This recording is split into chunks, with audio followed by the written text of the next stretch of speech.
next thing is the installation of the reverse gear cable. Very important, if the lever points towards the engine, you are in forward position, like the engine moves forward. If the lever is pointing back to you, you are in the reverse position. So for installation, put it in the forward position. For the installation, you will need those two parts. The spring, or better the arms of the spring, come in different shapes. Some of them are already bent wide enough, other ones you have to bend a little bit more, so that the spring will fit under the screw and under this little plate which is in there. And then you can just loosely tighten it down for the moment. So you feed in the cable and also attach the spring. It's better if you put the hook from the inside out and not from the outside in. It's just so you take the cable and go around the bolt underneath the plate and make everything as tight as you can by hand,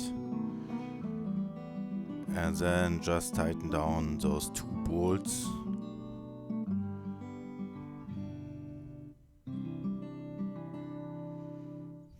Nice and tight.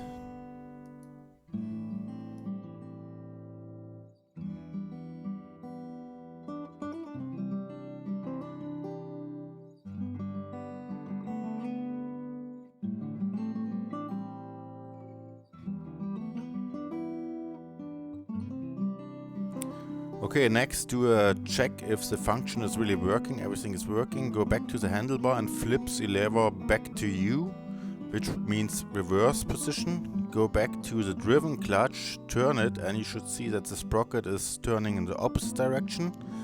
Then go back to the lever again, flip it forward in the forward direction, spin the clutch again, and after a short click the sprocket should turn also in the same direction as the clutch. And then you can cut the excess wire off on this one. It is really important to understand how the operation of the gearbox works, as many people don't seem to have any problems at all, others struggle, and there are a couple potential reasons for this. This is not an automatic transmission, it's a clutchless manual transmission. When you flip the lever, the gear does not necessarily jump from reverse to forward or the other way around. It needs a slight movement shift into the other gear, typically followed by a click if the engine is off, you would hear. It should be absolutely clear that the switching of the gear can only happen when the machine is in complete standstill. If there's any pressure coming from the secondary clutch, like from the engine, because either your brake is not working or not applied, there will be pressure exerted into the gears, and thereby it will not allow it to switch. The gears basically hold each other. If you are unsure, just stop the engine completely. After the engine is off, just flip the lever for the direction of the gear and rock the machine slightly forward and back, and it should click and go into the opposite direction of the gear.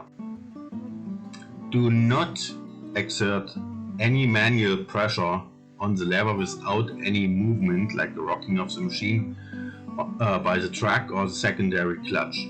Operating the gear switch under load or by force will eventually destroy the gearbox.